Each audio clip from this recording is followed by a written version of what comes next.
Hey guys, welcome back to my series Where do I see where you I then? talk about a game Oh, I where think do I should be see you, made into Father? movies. And today we Hovered are to the cold, tackling the critically acclaimed whither God do of they War, go to me? released in 2018. Whither do they go Myself to and me? other fans have been clamoring for a live action adaptation, That bow's a little big for so you, isn't it? let's get right into My it. mother made it for me. That She game said was I'd grow just into it. so beautiful.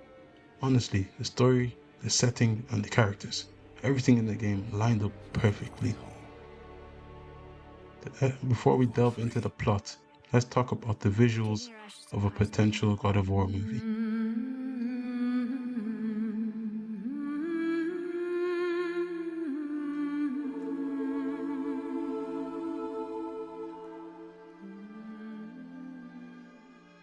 God of War is known for its stunning landscapes and groundbreaking battles.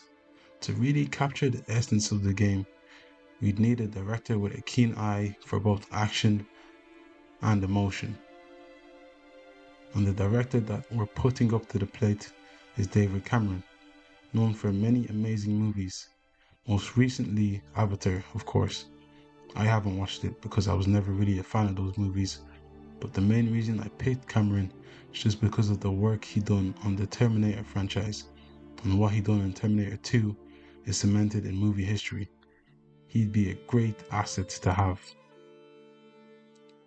Next, we'll move on to the characters and their casting. Some of the voice actors in this game are lightning in a bottle, as in they couldn't have gotten better voice actors, honestly. Christopher Judge as Kratos is just an immaculate choice in my opinion. So is Sonny Soljic as Atreus. Now, for Kratos, I'd choose either Jason Momoa or Batista. Jason Momoa is a very underrated actor because of his Aquaman role. But if you look at his role in a show called The Frontier, you'd see his ability to act. Batista is a pick for me because I think his range as an actor is highly underrated. He plays Drax from the Guardians of the Galaxy series so well, and of course, he can play other roles too.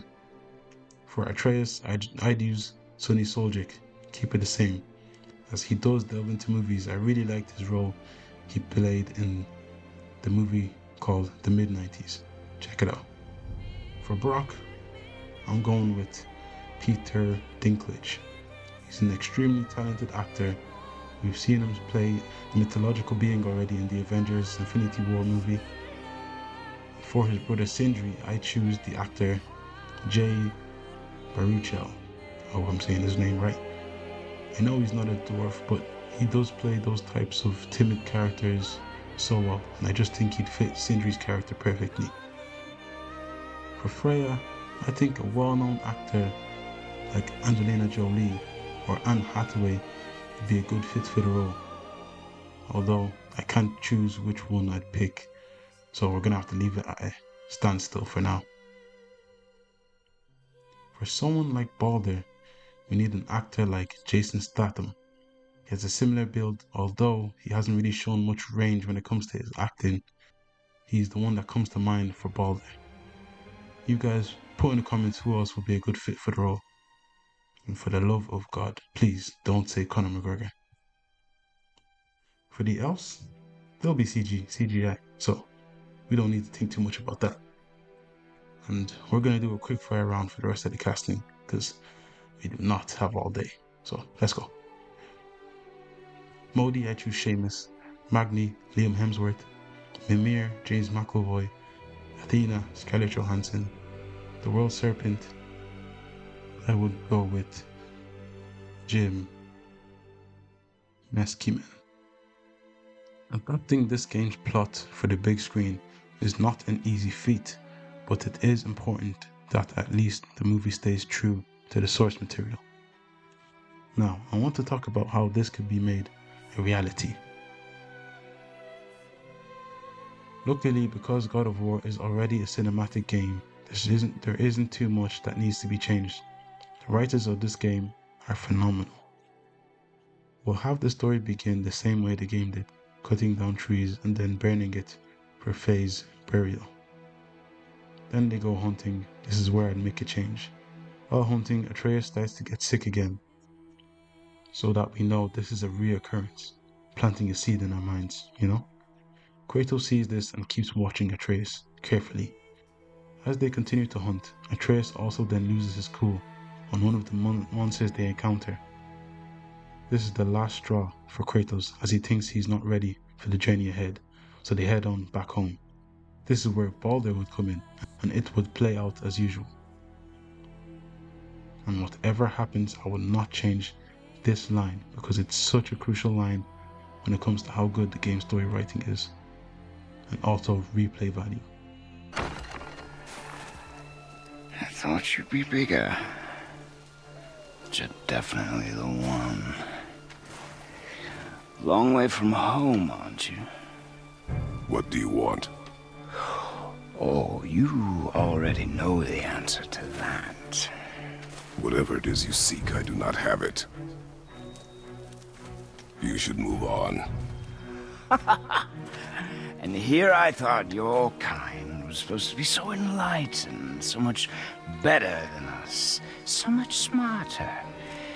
And yet you hide out here in the woods like a coward. I will keep all those intimate scenes between Atreus and Kratos because it works so well when translated to the big screen. We're going to head on to Act 2, the journey. So now they know they're on the radar of the Norse gods, so the journey cannot wait any longer. They would embark on their journey on one of the only things that have always annoyed me about these God of War games are the fact that there are barely any humans around, which is something I would change because the game had always had that feeling of emptiness when I was in Midgard. And I think adding human interaction in the movie would give us a chance to see how Kratos would respond in his wiser years. I just think it would be really interesting to see. Also, I'd like to see how Atreus would react or would respond to other humans like himself, even though he's half. But anyways, like I mentioned before, in Act 1, we should see a glimpse of Atreus' sickness, which would come into play again during this Act 2, where we find out why he's sick, because he doesn't know the truth of his origins, which Kratos would later reveal to him.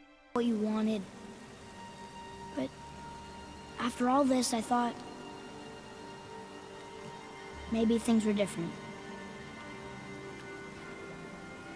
You do not know everything, boy. No. But at least I know the truth now. The truth. The truth. I am a god, boy. From another land far from here. When I came to these shores, I chose to live as a man. But the truth is, I was born a god. And so were you.